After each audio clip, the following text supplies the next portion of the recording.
وقال الله تعالى في سورة آل عمران قد كان لكم آية في فئتين التقتا فئة تقاتل في سبيل الله وأخرى كافرة يرونهم مثليهم رأي العين والله يؤيد بنصره من يشاء إن في ذلك لعبرة لأولي الأبصار সমস্ত প্রশংসা মহান আল্লাহ রব্বুল আলামিনের জন্য। লাখো কোটি দরুদ ও সালাম বর্ষিত হোক বিশ্বনবী মুহাম্মদ সাল্লাল্লাহু আলাইহি ওয়াসাল্লামের উপর। সম্মানিত উপস্থিতি,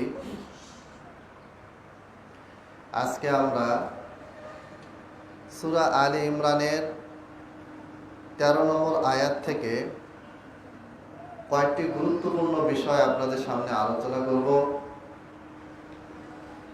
তার আগে বর্তমান বিশ্বের একটি সংবাদ নিয়ে, একটি ঘটনা নিয়ে আপনাদের দৃষ্টি আকর্ষণ করতে চাই। হ্যাঁ বাবু, বসো বসো, চুপচাপ বসো, হ্যাঁ, নড়াচড়া করে না। যেই বিষয়টা আপনাদের দৃষ্টি আকর্ষণ করতে চাই সেটা হচ্ছে, আপনারা জানেন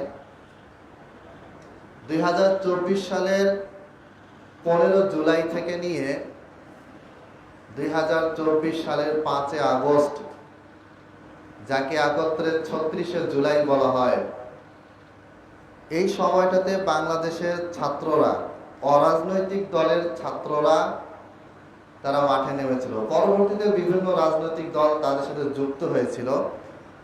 তারা যুক্ত হোক বা না হোক, প্রথমে অরাজনৈতিকভাবে ছাত্ররা মাঠে নেমেছিল এবং তারা শেখ হাসিনার মতো এক লেডি ফেরাউন, এক মহিলা ফেরাউনকে তারা এই দেশ থেকে বহিষ্কার করেছে, তাড়িয়ে দিয়েছে। এই রকম একটা মহিলা, জঘন্য মহিলা, নিকৃষ্ট মহিলা, যার পা থেকে মাথা পর্যন্ত অসংখ্য নিরীহ মানুষ, ছোট শিশু, নারী, পুরুষ, মহিলা, বিভিন্ন স্তরের মানুষের রক্তে, যার পা থেকে মাথা পর্যন্ত পুরোটাই রক্তে রঞ্জিত হয়ে আছে, এই রকম এক মহিলাকে তারই মতো দেখতে আরেকজন, তারই মতো চালচলন, তারই মতো কথাবার্তা, ভারতের কসাই মোদি তাকে আশ্রয় দিয়েছিল। এই মোদি, বিজেপি যখন ক্ষমতায় আসে, এর আগেও যখন বিজেপি ক্ষমতায় আসে, এল.কে. আদভানি সেই সময় সমগ্র ভারতের প্রধানমন্ত্রী ছিলেন। তিনি কি করেছিলেন? তিনি এসেই মুসলমানদের উপর শুরু করে ব্যাপকভাবে অত্যাচার, নির্যাতন। এল.কে. আদভানির সময় 1991 সালে মোগল সাম্রাজ্যের যতগুলো বড় বড় নিদর্শন ছিল, মুসলমানদের নিদর্শন ছিল, সেগুলিকে বিজেপি নেতা এল.কে. আদভানি এক এক করে ভাঙতে শুরু করেন। তার কি উদ্দেশ্য ছিল?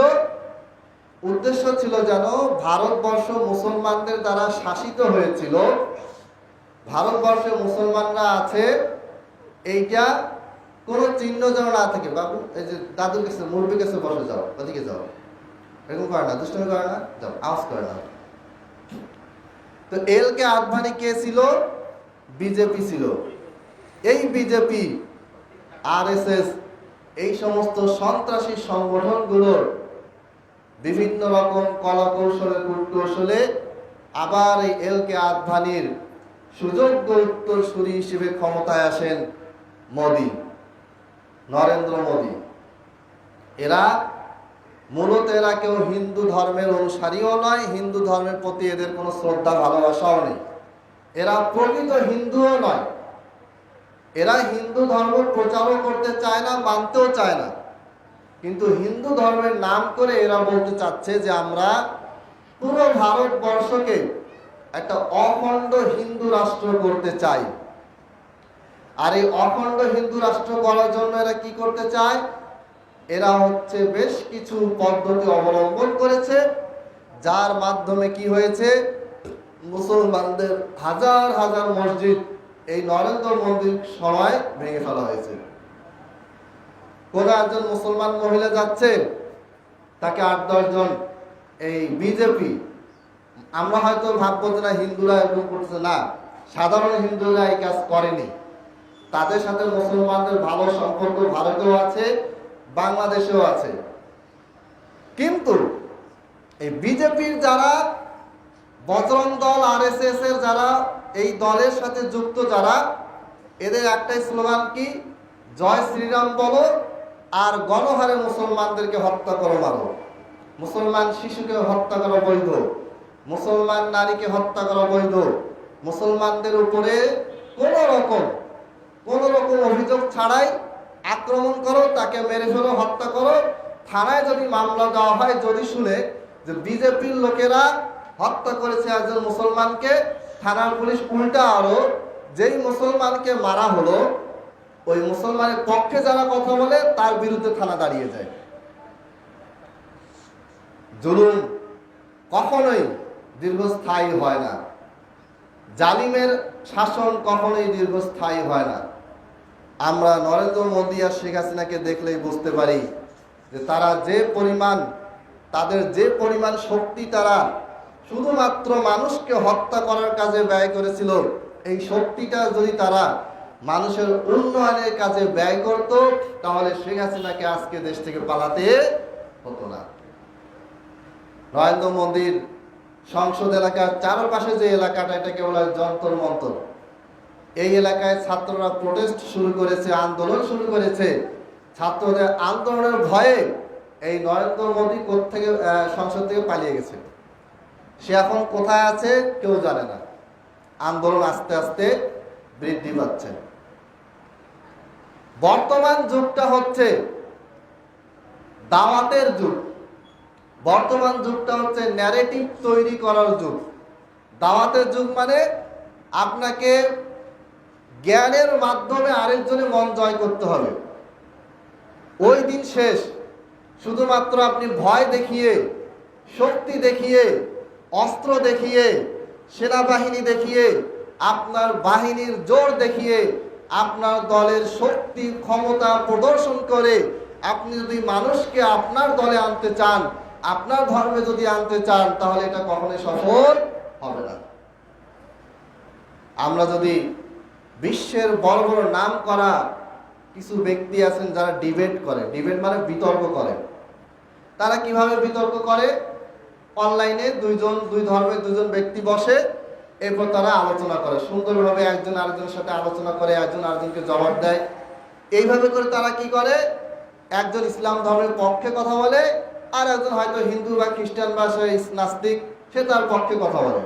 ওই কথাগুলো মানুষ যতটা মনোযোগ দিয়ে শুনে বোঝে, এই যারা জোর করে মানুষকে হিন্দু বানাতে চায়, খ্রিস্টান বানাতে চায়, এদের কথা মানুষ সেভাবে শুনে না। আজকে বাংলাদেশে কিছুদিন আগে একটা মেয়ে, দিনাজপুরের মেয়েটার নাম রামিসা। এই মেয়েটাকে, তার বয়স 21 বছর, সে স্বেচ্ছায় মুসলমান হয়েছিল। হওয়ার পরে সে আদালতের মাধ্যমে, এফিডেভিট করার মাধ্যমে মুসলমান হওয়ার পরে সে তার মুসলমান একজন ব্যক্তিকে উকিল বানিয়ে বাংলাদেশের নিয়ম অনুযায়ী সে বিবাহ করার পরে তার কিছুদিন পরে তাকে কি করা হয়, ইসকন সদস্য যারা বাংলাদেশটাকে হিন্দু রাষ্ট্র বানানোর চেষ্টা করে যাচ্ছে, তারা এই মেয়েটাকে অপহরণ করে নিয়ে যায়। অপহরণ করার 21 দিন পরে আমাদের কিছু দিনী ভাই তারা চেষ্টা করে থানায় গিয়ে বিষয়টি সমাধান করার জন্য, থানা মামলা নেয়নি। থানায় যখন বলা হলো যে এই মেয়েটা স্বেচ্ছায় মুসলমান হয়েছে, এই মেয়েটাকে এফিডেভিটের মাধ্যমে তার মুসলমান হওয়াটা সরকারিভাবে স্বীকৃতি দেওয়া হয়েছে, এই মেয়েটা স্বেচ্ছায় জেনে বুঝে পড়াশোনা করা জ্ঞানী একটা মেয়ে, সে স্বেচ্ছায় ইসলাম ধর্ম গ্রহণ করেছে, তাকে অপহরণ করা হয়েছে, থানা কেন মামলা নেবে না? থানা থেকে বলা হয়েছে উপর থেকে আমাদের উপর চাপ আছে, আমরা এই মামলা নিতে পারবো না। কে চাপ দিচ্ছে? বাংলাদেশের এই দলগুলি ইসকনকে যারা চালাচ্ছে তারা হচ্ছে ভারতের মোদী সরকার, বিজেপি, তাদের নেতৃত্বে এরা চলে। আর ভারতকে ফুল সাপোর্ট দিয়ে যাচ্ছে যারা, তারা হচ্ছে ইসরায়েল। আপনি দেখবেন যখন মুসলমানদেরকে মারা হচ্ছে, বেশি বেশি বোম্বিং করা হচ্ছে, সেখানকার ইসরায়েলের যারা পেজ, গোটা পৃথিবীতে সাংবাদিকরা যে ভিডিওগুলি ছাড়ে, ছবি ছাড়ে, সেখানে দেখবেন যে আমাদের অসংখ্য আশেপাশের হিন্দুরা গিয়ে বলে মাশাআল্লাহ, আলহামদুলিল্লাহ। মুসলমানদের ভাষায় তারা ঠাট্টা মশকা করে বলে যে মুসলমান মানেই হচ্ছে জঙ্গি, এদেরকে মারো। ইসরায়েলকে ধন্যবাদ যে মুসলমানদেরকে মেরে গোষ্ঠী সাফ করে দিচ্ছে, ইসরায়েল ঠিক কাজ করে যাচ্ছে। এবং হয়তো আল্লাহ তাআলাই ভালো জানেন, নরেন্দ্র মোদী যদি পালিয়ে যায় তাহলে আমার মনে হয় প্রথমে ইসরায়েলে গিয়েই সে জায়গা নেবে, কারণ এদের উদ্দেশ্য এক। ইসরায়েল ঘোষণা দিয়েছে বাংলাদেশে হামাস আছে, হামাস আছে, এখন কি করতে হবে? বাংলাদেশে আক্রমণ করতে হবে। হামাসের নাম দিয়ে বাংলাদেশে কি করতে হবে? আক্রমণ করতে হবে, দেখতে হবে যে কোথায় হামাস লুকিয়ে আছে। উদ্দেশ্য কি? হামাসের নাম দিয়ে গোটা বাংলাদেশে বোম্বিং করে বাংলাদেশকে দখল করে নিবে। আর এই কথাটা যখন ইসরায়েলের পক্ষ থেকে বলা হলো, ভারতের মিডিয়া গোটা পৃথিবীতে এই সংবাদ ছড়িয়ে দিল যে বাংলাদেশে হামাস আছে। এরপরে তারা কিছু দাড়ি টুপি পরা মাদ্রাসার কিছু ছেলেকে গ্রেপ্তার করলো। ফাতা কম্প্যাট নামে একটা ছেলে, সে মার্শাল আর্ট শেখায়, তার ব্যাপারে আমি জানি না, সে ভালো না মন্দ আল্লাহ ভালো জানেন। এই ছেলেটাকে সহ 16-17 বছরে কয়েকটা ছেলেকে প্রশাসন গ্রেপ্তার করলো। গ্রেপ্তার করে এখন রিমান্ডে নিল। প্রশাসন রিমান্ডে নিয়েছে, খোঁজ খবর নিচ্ছে, সেটা তাদের কাজ করুক। কিন্তু মিডিয়া অলরেডি বলা শুরু করলো যে বাংলাদেশে হামাসের প্রতিনিধি পাওয়া যাচ্ছে। এগুলো কি বানানো মনে করেন? এগুলি বানানো কোনো বিষয় না, এগুলি সুপরিকল্পিত বিষয়। আর এই যে ইসরায়েলকে সহযোগিতা করে যাচ্ছে বাংলাদেশকে ধ্বংস করার জন্য যে ব্যক্তিটা, এই নরেন্দ্র মোদী যখন এভাবে পালিয়ে যায় তখন মনটা অনেক খুশি হয়। যদিও পরবর্তীতে কে আসবে, সে ভালো হবে না মন্দ হবে, সেটা একটা প্রশ্ন। কিন্তু আপাতত আমরা দোয়া করি যেন এই আন্দোলন সফল হয় এবং এই আন্দোলনের মাধ্যমে এরকম অত্যাচারী, শয়তান, খুনি যে ক্ষমতায় আসার পরে, যে পশ্চিমবঙ্গে মমতা ব্যানার্জি, সেও একজন হিন্দু। মমতা ব্যানার্জি যতদিন ক্ষমতায় ছিল, মুসলমান, নারী, পুরুষ, হিন্দু সবার একটা সুন্দর ব্যবসা ছিল, লেনদেন ছিল, কারো প্রতি কারো কোনো বিদ্বেষ ছিল না। আর মমতা ব্যানার্জিকে সুকৌশলে ক্ষমতায় হারিয়ে দিয়ে সেই জায়গায় যখন বিজেপির ব্যক্তিকে বসিয়ে দেওয়া হলো, বিজেপি সমর্থিত প্রার্থীকে বসিয়ে দেওয়া হলো, যেই দিন ক্ষমতা পেয়েছে সেই দিন থেকে শুরু হয়ে গেছে মুসলমানদের উপর অত্যাচার। শুভেন্দু সে গিয়ে রাস্তায় সাংবাদিকদেরকে নিয়ে সে বলেছে যে মুসলমান দেখলে তোমরা এইভাবে দৌড়ানি দিবে। সে নিজেও দৌড়াচ্ছে, তার সাথে সাংবাদিকও দৌড়াচ্ছে, প্রশাসনের লোক দৌড়াচ্ছে, এইভাবে দৌড়ানি দিবা, এইভাবে তাদেরকে মুসলমানদেরকে মারবা আর বলবা যারা বাংলাদেশে পাঠাই দিবা। তাহলে এই যে অত্যাচার, নির্যাতন, গোটা পৃথিবীর যে কোনো শাসক, তাদের এখান থেকে শিক্ষা নেওয়া উচিত যে সে যদি জালেম হয়, জুলুম করে, তাহলে তার পরিণতি দুনিয়ায় লাঞ্ছিত হয়ে সে কি হবে, সে কোথায় গিয়ে পালাবে যে তার কোনো ঠিকানা সে ছাড়া কেউ জানবে না। ইরাকের মুসলমানদেরকে হত্যা করেছিল ইরানের সহযোগিতায়, ইরান এবং রাশিয়ার সহযোগিতায় বাশার আল আসাদ 15 লক্ষ মুসলমানকে হত্যা করেছে শুধুমাত্র মুসলমান হওয়ার কারণে। এই বাশার আল আসাদ এখন পৃথিবীর কোন জায়গায় কোথায় লুকিয়ে আছে কেউ জানে না। বাশার আল আসাদের বাবা হাফিজ আল আসাদ, সেও অসংখ্য লাখ লাখ মুসলমানকে হত্যা করেছে। এই হাফিজ আল আসাদ কোথায় আছে কেউ জানে না। সম্মানিত উপস্থিতি, এই ঘটনাগুলি শুধু তাদের জন্য শিক্ষণীয় নয়, এটা আমাদের জন্য শিক্ষণীয়। আমরা যদি আমাদের কথায়, আমরা যদি আমাদের আচরণে, আমরা যদি আমাদের চালচলনে, আমাদের লেনদেনে আমরা যদি কারোর প্রতি সামান্যতম জুলুম করি, এই জুলুমের যেই ভার, এই জুলুমের কারণে যে একটা লাঞ্ছিত জীবন, এটা আমাদেরকে ভোগ করতে হবে। ওরা প্রধানমন্ত্রী, ওরা বেশি জুলুম করেছে, তাদের শাস্তিটাও বেশি হবে। কিন্তু আমাদের জুলুম যদি আমরা 1% জুলুম করে থাকি, ওই প্রধানমন্ত্রীর তুলনায় যদি 100 ভাগের 1 ভাগ জুলুমও যদি আমরা করি, 1 কোটি ভাগের 1 ভাগ জুলুমও যদি আমরা করি, তাহলেও কিন্তু আমাদের পরিণতি কখনোই ভালো হবে না। আর যুলমু যুলুমাতুন ইয়াউমাল কিয়ামাহ, কিয়ামতের দিন জুলুমটা অন্ধকার হয়ে আপনার আমার সামনে আসবে। সম্মানিত উপস্থিতি, আমি খুতবার শুরুতে যে আয়াতগুলি পড়েছি সেই আয়াতগুলি বলে আমার খুতবা শেষ করবো ইনশাআল্লাহ।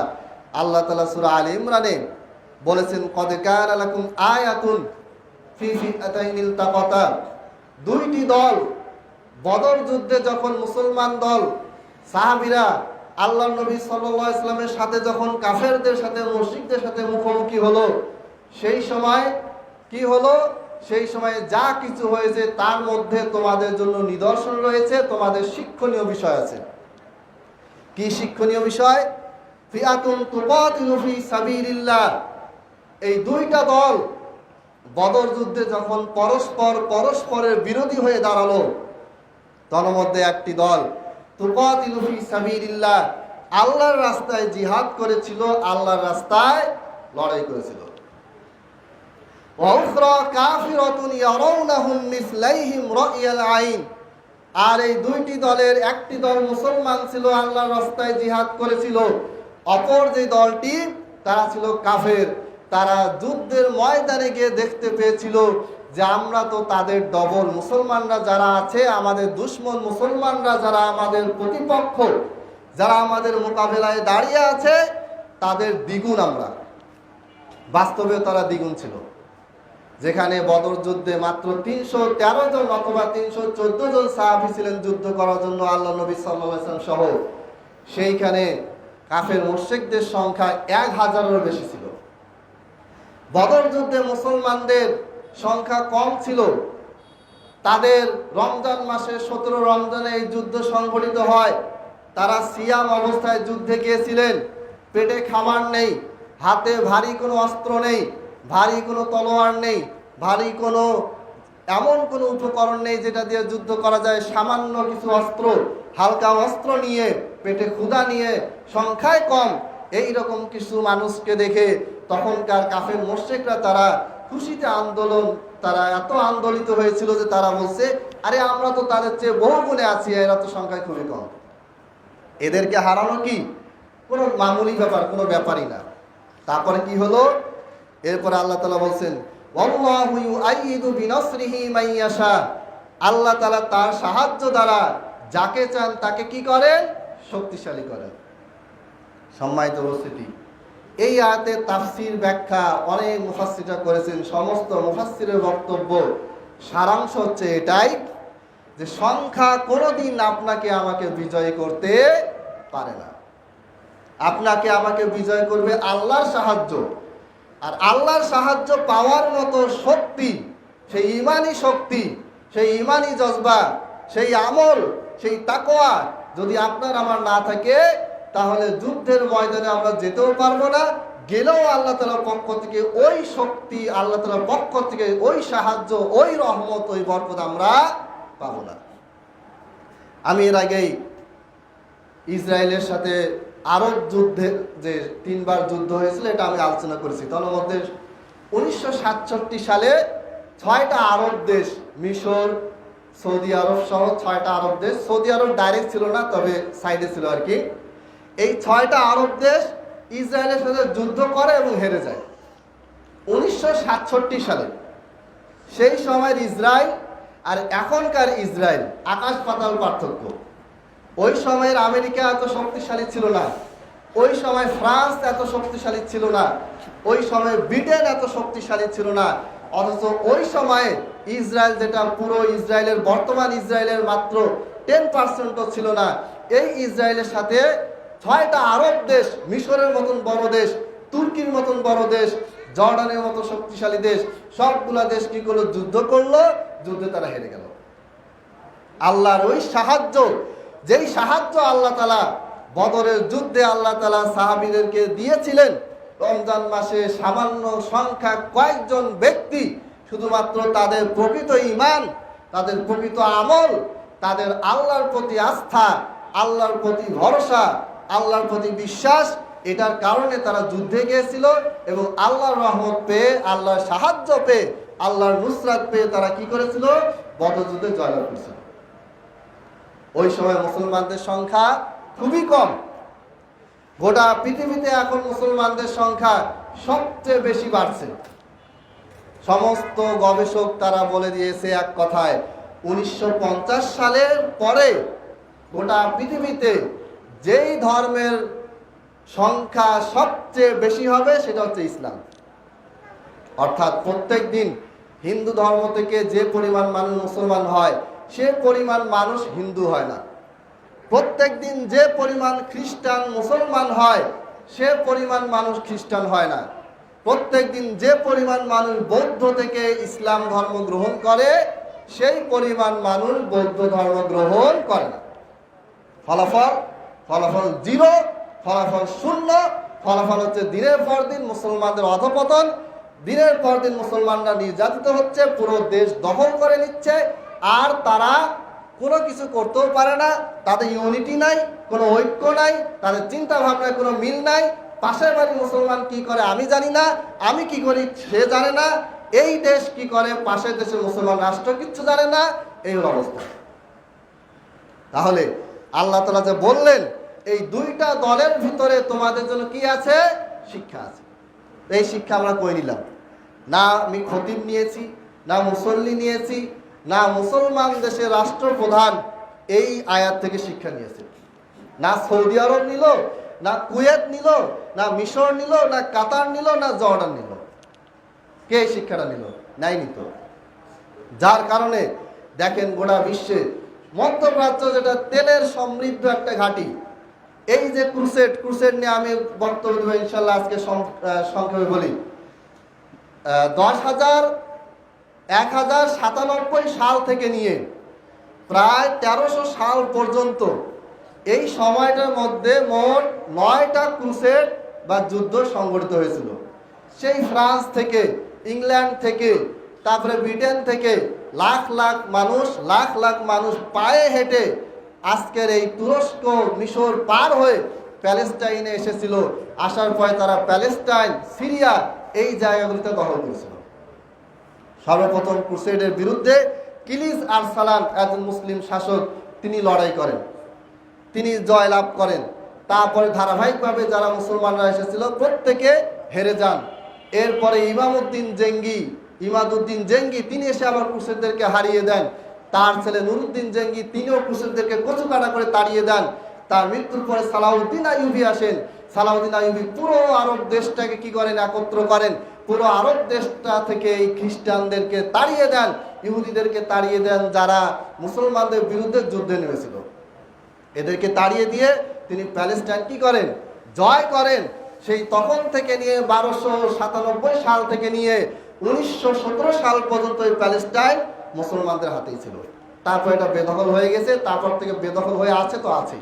এটা কবে আবার মুসলমান শাসকরা জয়লাভ করবে, এই প্যালেস্টাইন কবে আবার মুসলমানদের ক্ষমতায় আসবে, এটার কোনো হদিস, এটার কোনো চিহ্ন, কোনো নিদর্শন আমরা দেখতে পাচ্ছি না। আমার কথা হচ্ছে সালাউদ্দিন আইয়ুবী রাহিমাহুল্লাহ ওই সময় যদি এই সমগ্র মুসলিম বিশ্বকে এক করতে পারেন, আজকের মুসলমান শাসকরা কি পারে না? অবশ্যই পারে। যেই আল্লাহ সালাউদ্দিন আইয়ুবী রাহিমাহুল্লাহকে এই ক্ষমতা দিয়েছিলেন, এই জ্ঞান দিয়েছিলেন, এই মেধা দিয়েছিলেন, সেই আল্লাহ কি আজকের এই শাসককে দেয়নি? দিয়েছে। কিন্তু আজকে সৌদি আরব বলেন, কাতার, কুয়েত, মিশর, জর্ডান, আরব আমিরাত, দুবাই, যতগুলি দেশ আছে তাকিয়ে দেখেন, এই দেশগুলো গোটা পৃথিবীর মধ্যে সবচেয়ে বড় বিল্ডিং কে বানাবে সেই প্রতিযোগিতা শুরু। গোটা বিশ্বের সবচেয়ে দামি বিলাসবহুল হোটেল হচ্ছে এই দেশগুলোতে। গোটা বিশ্বের সবচেয়ে দামি পোশাক আশাক, খাবার দাবার, খাবারের মেনু দেখলে মাথা খারাপ, এই সব কিছু হচ্ছে এই দেশগুলোতে। তাহলে কিভাবে এরা লড়াই করবে আর কিভাবে আল্লাহর সাহায্য পাবে? সবাই, অনেকে সৌদিকে খালি গালি দেয় আর তুরস্কর পক্ষে দাঁড়ায়, অনেকে তুরস্ককে গালি দেয়, সৌদির পক্ষে দাঁড়ায়। ভাই, এটা করে লাভ নেই। সবগুলি দেশেরই একই অবস্থা। আমাদের মুসলিম শাসকদের ভিতরে তাকওয়া, পরহেজগারিতা বলতে গেলে একদমই নেই। আপনি আমি এইখানে বসে চিল্লিয়ে গলা ফাটিয়ে কোনো লাভ হবে না। হ্যাঁ, আমাদের কাজ বলে যাওয়া, বাল্লিগু আন্নি ওয়ালাউ আয়া, আমাদের কাজ বলে যাওয়া, আমরা বলে যাচ্ছি। হয়তো কারো না কারো অন্তরে এই কথাগুলি কোনো না কোনো কালে কেউ শুনবে, তার দ্বারা সে কিছু একটা করতে পারে, হতে পারে, এই আশায় আমরা বলি, আল্লাহ ভরসা। তাহলে এরপরে আল্লাহ তাআলা বলছেন, যুইয়িনা লিন-নাসি হুব্বুশ শাহাওয়াতি মিনান নিসা ওয়াল বানিনা ওয়াল কানাতিরিল মুকান্তারাতি মিনাজ যাহাবি ওয়াল ফিদ্দা ওয়াল খাইলিল মুসাওয়ামাতি ওয়াল আনআমি ওয়াল হারস যুইনা লিন-নাস, মানুষের জন্য আকর্ষণ তৈরি করা হয়েছে। কিসের প্রতি? মহিলাদের প্রতি, সন্তান সন্ততির প্রতি, এরপরে সোনা দানার প্রতি। কোথাও যদি দেখেন যে অনেকগুলো সোনা আছে, রূপা আছে, এটা দেখে আমাদের সবারই মন চায় যে এই সোনাটা যদি আমার হতো। এটা মানুষের প্রতি, মানুষের মনে একটা স্বাভাবিক আকর্ষণ আল্লাহ তৈরি করে দিয়েছেন। ওয়াল খাইলিল মুসাওয়ামা, চিহ্নিত ঘোড়া। ঘোড়া কি জিনিস? এটা আপনারা যদি কখনো গুগলে গিয়ে চ্যাটজিপিটি, ডিপসিক বা জেমিনিআই, কপিলট বা ইউটিউব যেখানে যান না কেন, the most expensive horse in the world লিখে সার্চ করবেন, চলে আসবে। এমনও ঘোড়া আছে যেটা বাংলাদেশি টাকায় কয়েকশো কোটি টাকা। এই ঘোড়াগুলির প্রদর্শনী হয়। এই ঘোড়া দেখার জন্য মানুষ কোটি কোটি লাখ লাখ টাকা খরচ করে টিকিট কেটে ঘোড়া দেখতে যায়। এবং এই ঘোড়াগুলি যদি আপনি দেখেন, ওই আমাদের দেশের ভারত পাকিস্তান এদিকের ঘোড়ার মতো না। এক একটা ঘোড়ার এক একটা সৌন্দর্য দেখলে মাথা নষ্ট হয়ে যাবে। এই ঘোড়া দিয়ে অনেক কাজ হয় এখনো পাহাড়ি অঞ্চলগুলোতে। এরপরে হচ্ছে বিভিন্ন মরুভূমি এলাকাতে, মরুভূমি বলতে যেগুলোতে আপনার শাকসবজি কিছু জন্মায় না, বরফ এলাকাগুলোতে এই ঘোড়া দিয়েই কাজ হয়। ঘোড়া দিয়ে গাছ কেটে 8-10টা গাছ ঘোড়ার গাড়িতে কি করে চলে দেওয়া হয়। 2টা ঘোড়া এইরকম টনকে টন অনেক ওজন বিশাল বিশাল গাছকে টেনে নিচ থেকে উপরে নিয়ে যায়, এত শক্তিশালী। এই ঘোড়ার কথা আল্লাহ তাআলা কেন বলেছেন? কারণ এই ঘোড়াটা হচ্ছে, এটা একটা যুদ্ধযান। আগে ঘোড়ায় চড়ে যুদ্ধ করা হতো, হাতি তো চড়ে যুদ্ধ হয়, কিন্তু ঘোড়ার মতো দ্রুত গিয়ে শত্রুকে মেরে দিয়ে আবার চলে আসা, এইটা কিন্তু কি নাই, অন্য কোনো প্রাণী দিয়ে এটা হবে না। সূরা আদিয়াতে আল্লাহ তাআলা বলেছেন, ওয়াল আদিয়াতি দবহা ফাল মুরিয়াতি কদহা ফাল মুগীরাতি সুবহা। ওই ঘোড়ার শপথ, যেই ঘোড়া সকালবেলা ভোর হওয়ার আগেই স্পিডে শত্রুর দিকে ধাবিত হয় এবং তার পায়ের খুর যখন পাথরে লাগে, তখন সে পাথরে লাগার পরে, পাথরে ঘর্ষণ হওয়ার পরে সেখান থেকে আগুনের স্ফুলিঙ্গ তৈরি হয়। ওই ঘোড়ার কসম কে খেয়েছেন? আল্লাহ। আল্লাহ তাআলা এইগুলো কেন বলেছেন? মুসলমান জাতি যেন বিছানায় শুয়ে আর নিজের স্ত্রী সন্তান সোনার বা ধন সম্পদে মত্ত হয়ে যেন প্রকৃত জিহাদের কথা, কাফের মুশরিকদের বিরুদ্ধে তার যে একটা অবস্থান, এইটা যেন ভুলে না যায়। কিন্তু ওইটাই কেমন হয়েছে? এই জন্য দেখবেন পুরো মিডিয়া, সেটা ইহুদিদের হোক, খ্রিস্টানদের হোক, সেকুলারদের হোক, হিন্দুদের হোক, যখনই কোনো আলেম জিহাদের 2-1টা আয়াত বলবে, বাস সাথে সাথে ওকে জঙ্গি বলে ধরে নিয়ে যায়। ওদের মনে ভয়, যেই দিন মুসলমানদের মধ্য হতে বেশি না, সারা বিশ্বের সমস্ত মুসলমানদের মধ্য হতে 1% মুসলমানও যদি এই জিহাদ করার জন্য একজন মুসলমান শাসকের নেতৃত্বে যদি জিহাদ করার জন্য যদি বেরিয়ে যায়, জিহাদ করা শুরু করে, কিতাল ফি সাবিলিল্লাহ করে, তাহলে ওদের মরণ শুরু। আর এই ভয়টাই তাদের ভিতরে কাজ করে যাচ্ছে। তারা জানে ইমাম মাহদি আসলে পুরা মুসলিম বিশ্ব ইমাম মাহদির আন্ডারে কি হবে, একত্র হয়ে তাদের বিরুদ্ধে লড়াই করবে। দাজ্জালের বিরুদ্ধে ঈসা আলাইহিস সালাম এসে কি করবে? ঈসা আলাইহিস সালাম দাজ্জালের বিরুদ্ধে লড়াই করবে। এই জন্য গোটা পৃথিবী এখন একজোট হয়ে এমন এমন কিছু কাজ করে যাচ্ছে যেটা আপনি কল্পনা করতে পারবেন না। আপনারা আর্জেন্টিনার জার্সিটা ভালো করে দেখিয়েন, জার্সির পাশে এই পাশে কালো করে একটা ছায়ার মতো দেওয়া আছে। প্রত্যেকটা খেলোয়াড়, আর্জেন্টিনা বলেন, মেসি বলেন, স্পেন বলেন, অনেকে স্পেন জিতছে, সেজদা দিচ্ছে মাটিতে, মুসলমান দেশ জিতছে। ভাই, স্পেন মুসলমান দেশ ছিল, এখন নাই। এখন পুরো স্পেনে মাত্র 10-12% মুসলমান আছে। স্পেনে মুসলমানদের বিশাল বড় মসজিদ, স্পেনে যে কুর্দুবা বা যেটাকে বলে কর্ডোবা, রাজধানীতে যে মসজিদটা যায় মসজিদ, সেইটাকে সোফিয়া হাজি নামে একটা খ্রিস্টান গির্জায় রূপান্তরিত করেছে এই স্পেন। স্পেন এক সময় মুসলমানদের ছিল। ইমাম কুরতুবী রাহিমাহুল্লাহ স্পেনে জন্মগ্রহণ করেছেন, ইমাম ইবনে হাজম রাহিমাহুল্লাহ এই স্পেনে জন্মগ্রহণ করেছেন। এটা অনেক আগের কথা। মুসলমানদেরকে কি করানো হয়েছে? গাধা মুসলমান খালি গাধাই হয়, আরো খালি বোকা হয়ে যায়। মুসলমান দেশকে আমি সাপোর্ট দিব, আমি আর্জেন্টিনা কাফের, এই ব্রাজিল মেসি কি নাম আমি তো জানিও না, এরা হচ্ছে কাফের, এদেরকে সাপোর্ট দিব না, এদের বিরুদ্ধে স্পেন নামছে, স্পেনকে সাপোর্ট দিব।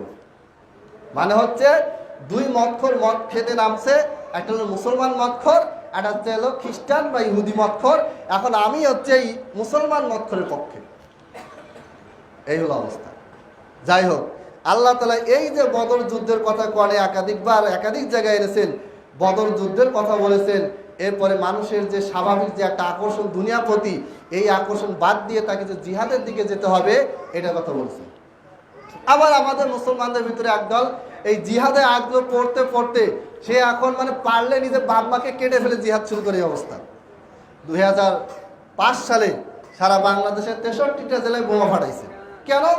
ওখান থেকে জিহাদের শুরু, রক্ত গরম টকবক করে ফুটতেছে। এখানে জিহাদ করতে হবে মুসলমান শাসকের আন্ডারে, মুসলমান শাসকরা মিলে জিহাদে ঘোষণা করবে, ওটার কথা বলা হচ্ছে। তুমি আবার ঘর থেকে বেরোয় 2-4টা ছেলে পেলে নিয়ে তুমি হচ্ছে কিছু লোক তৈরি করে তুমি জিহাদ করবা, তা আবার মুসলমান দেশের ভিতরে, এটা আবার কেমন জিনিস? এটা হচ্ছে খারিজিয়াত, এরা হচ্ছে খারিজি সম্প্রদায়। এরা বোমা মারবে, মুসলমানই মরে না, অমুসলমান মরে না, হিন্দু মরে না, খ্রিস্টান মরে না, ইসলাম বিদ্বেষী কেউ মরে মুসলমান। এটা আরেক গোমরাহি, এটা আরেক ভ্রষ্টতা। এই ব্যক্তিরাই আলী রাদিয়াল্লাহু তাআলা আনহু মতো মহান ব্যক্তিকে, যিনি চতুর্থ খলিফা ছিলেন, তাকে কি করেছিল? তার বিরুদ্ধে লড়াই করেছিল। অথচ এটা কখনোই ইসলাম কর্তৃক সমর্থিত নয়। সম্মানিত উপস্থিতি, এরপরে আল্লাহ তাআলা একটি আয়াত বললেন, আল্লাযীনা ইয়াকুলুনা রব্বানা, তারা বলে, মুমিনদের কথা আল্লাহ তাআলা বর্ণনা করলেন। এরপর মুমিনরা বলেন আল্লাযীনা ইয়াকুলুনা রব্বানা, আল্লাযীনা যারা ইয়াকুলুনা বলে, রব্বানা হে আমাদের রব, ইন্নানা আমান্না ফাগফির লানা যুনুবানা ওয়া কিনা আযাবান নার। ইন্নানা নিশ্চয় আমাদেরকে, হে আমাদের রব, ইন্নানা আমান্না নিশ্চয় আমরা আপনার প্রতি কি করেছি? ঈমান এনেছি। ফাগফির লানা যুনুবানা, আপনি আমাদের পাপগুলিকে কি করুন? ক্ষমা করুন। ওয়া কিনা আযাবান নার, আর আমাদেরকে জাহান্নামের আগুন থেকে কি করুন? জাহান্নাম থেকে কি করুন? রক্ষা করুন। মুমিন কারা? মুমিনদের কিছু বৈশিষ্ট্য আল্লাহ তাআলা এই সূরা আলে ইমরানে 17 নম্বর আয়াতে বলে দিয়েছেন, আস-সাবিরিনা ওয়াস-সাদিকিনা ওয়াল কানিতিন ওয়াল মুনফিকিনা ওয়াল মুস্তাগফিরিনা বিল আসহার। আস-সাবিরিন তারা হবে ধৈর্যশীল। মুমিনদের অন্যতম একটি বৈশিষ্ট্য হচ্ছে তারা হবে কি? ধৈর্যশীল। ধৈর্য নাই। একজন একটা কথা বললো, আপনি শুনে তার পিছনে দৌড় মারলেন। একজন একটা কথা বললো, শুনে আপনি সাথে সাথে কি করলেন? একটা ডিসিশন নিয়ে নিলেন। ফেসবুকে একটা সংবাদ পেলেন, সাথে সাথে ওর বিরুদ্ধে পক্ষে বিপক্ষে আপনি ঝগড়া শুরু করলেন, গালিগালাজ শুরু করলেন। এটা মুমিনদের বৈশিষ্ট্য নয়। ওয়াস-সাদিকিন, মুমিনদের বৈশিষ্ট্য হচ্ছে তারা সত্যবাদী হবে, তারা কখনো মিথ্যাবাদী হবে না, মিথ্যা কথা বলবে না, ব্যবসায় মিথ্যা কথা বলবে না, নিজেকে সাপোর্ট করার জন্য, নিজের অপরাধ ঢাকার জন্য এরা কখনো মিথ্যা কথা বলবে না। এটা হচ্ছে মুমিনদের বৈশিষ্ট্য। ওয়াল মুনফিকিন, এবং তারা আল্লাহর রাস্তায় ব্যয়কারী হবে। তারা যাকাত, সদকা, সাধারণ দান সদকা যা কিছু তার পক্ষে করা সম্ভব এটা সে করবে। এটা হচ্ছে মুমিনদের বৈশিষ্ট্য। ওয়াল মুস্তাগফিরিনা বিল আসহার, আর তারা ক্ষমা চাবে, ইস্তেগফার চাবে। বিল আসহার, রাতের বেলায়, শেষ রাতের অন্ধকারে, যখন গোটা পৃথিবী ঘুমিয়ে থাকে, যখন গোটা পৃথিবী শান্ত হয়ে থাকে, এই সময়ে তারা কি করবে? জেগে উঠবে। ফজরের আগে, ফজরের আজান তখনও দেয়নি, এই সময় তারা জেগে উঠবে এবং তারা তাহাজ্জুদের সালাত পড়বে এবং তারা আল্লাহ তাআলার কাছে কি চাবে? ইস্তেগফার করবে। তাহলে এই যে মুমিনদের বৈশিষ্ট্য বলা হয়েছে, আস-সাবিরিন তারা হবে ধৈর্যশীল, ওয়াস-সাদিকিন তারা হবে সত্যবাদী, ওয়াল কানিতিন তারা হবে অনুগত, আল্লাহর প্রত্যেকটা হালাল হারাম সে জেনে বুঝে চলবে, হারাম থেকে বেঁচে থাকবে, সুদ থেকে বেঁচে থাকবে, ঘুষ থেকে বেঁচে থাকবে, জেনা থেকে বেঁচে থাকবে, অন্যের জমি আত্মসাৎ করা থেকে বেঁচে থাকবে, যাবতীয় অন্যায় থেকে যারা বেঁচে থাকবে। বেঁচে থাকার জন্য আল্লাহর যে বিধান, রাসূল সাল্লাল্লাহু আলাইহি ওয়াসাল্লামের যে বিধান, এই বিধানের প্রতি সে সদা সর্বদা অনুগত থাকবে। এরা হচ্ছে কি? মুমিনদের অন্যতম একটা বৈশিষ্ট্য, এরা হচ্ছে মুমিন। এখন আমি 5 ওয়াক্ত নামাজ পড়লাম, হজ করলাম, সবই করলাম, ব্যবসায়ীকে মিথ্যা কথা বললাম, তাহলে আল্লাহর দেওয়া এই আয়াতে মুমিনদের যে বৈশিষ্ট্য বলা হলো, সেই বৈশিষ্ট্য আমার ভিতরে আছে নাই। ওয়াল মুস্তাগফিরিনা বিল আসহার, এবং রাতের বেলা তাহাজ্জুদের সালাত পড়ে আল্লাহ তাআলার কাছে ইস্তিগফার করবে, এটা তো আমাদের আলেমদের ভিতরেও নাই। সাধারণ জনগণকে কি বলবো, আমি প্রতি রাতে উঠি না, কিন্তু এটা প্রত্যেকটা মুমিনের বৈশিষ্ট্য, একজন প্রকৃত মুমিনের বৈশিষ্ট্য যে সে শেষ রাতে উঠবে, উঠার পর সে ইস্তিগফার করবে, আল্লাহ তাআলার কাছে কি চাইবে, ক্ষমা চাইবে। প্রত্যেক রাতে আল্লাহ তাআলা শেষ আসমানে নেমে আসেন। কিভাবে নেমে আসেন এটা আল্লাহ তাআলাই ভালো জানেন। আল্লাহ তাআলা তার কর্ম সম্পর্কে কোনো ধারণা আমাদেরকে দেননি।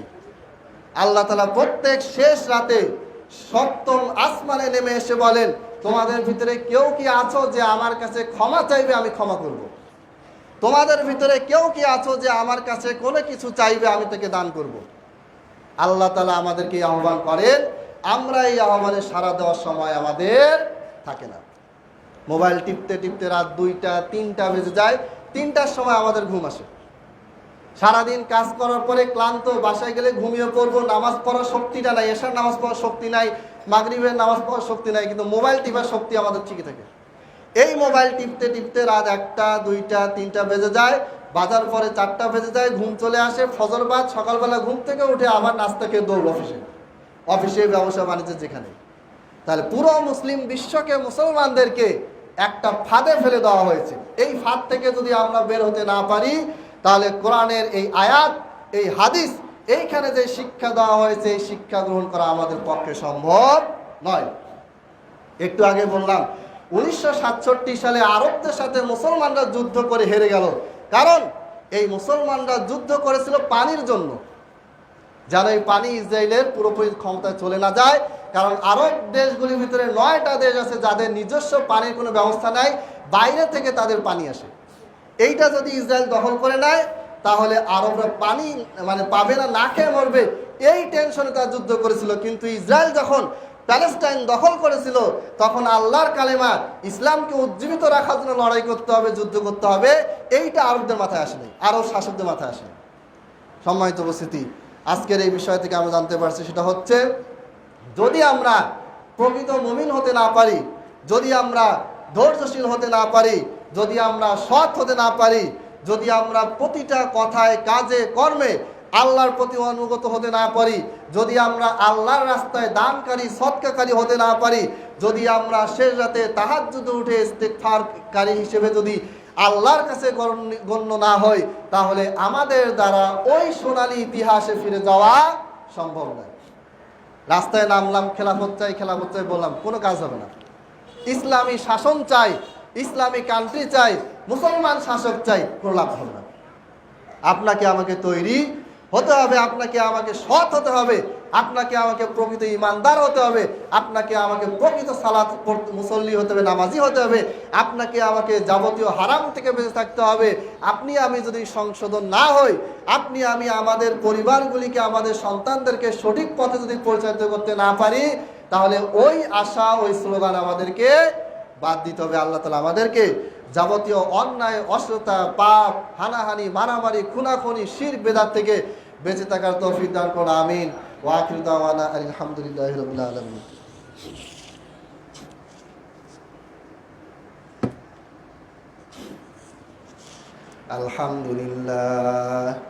আলহামদুলিল্লাহি নাহমাদুহু ওয়া নাস্তাঈনুহু ওয়া নাস্তাগফিরুহু ওয়া নু'মিনু বিহি ওয়া নাতাওয়াক্কালু আলাইহি ونعوذ بالله من شرور أنفسنا ومن سيئات أعمالنا من يهده الله فلا مضل له ومن يضلل فلا هادي له وأشهد أن لا إله إلا الله وحده لا شريك له وأشهد أن محمدا عبده ورسوله اللهم صل على محمد وعلى آل محمد كما صليت على إبراهيم وعلى آل إبراهيم إنك حميد مجيد اللهم بارك على محمد وعلى آل محمد كما باركت على إبراهيم وعلى آل إبراهيم إنك حميد مجيد ربنا آتنا في الدنيا حسنة وفي الآخرة حسنة وقنا عذاب النار ربنا ظلمنا أنفسنا وإن لم تغفر لنا وترحمنا لنكونن من الخاسرين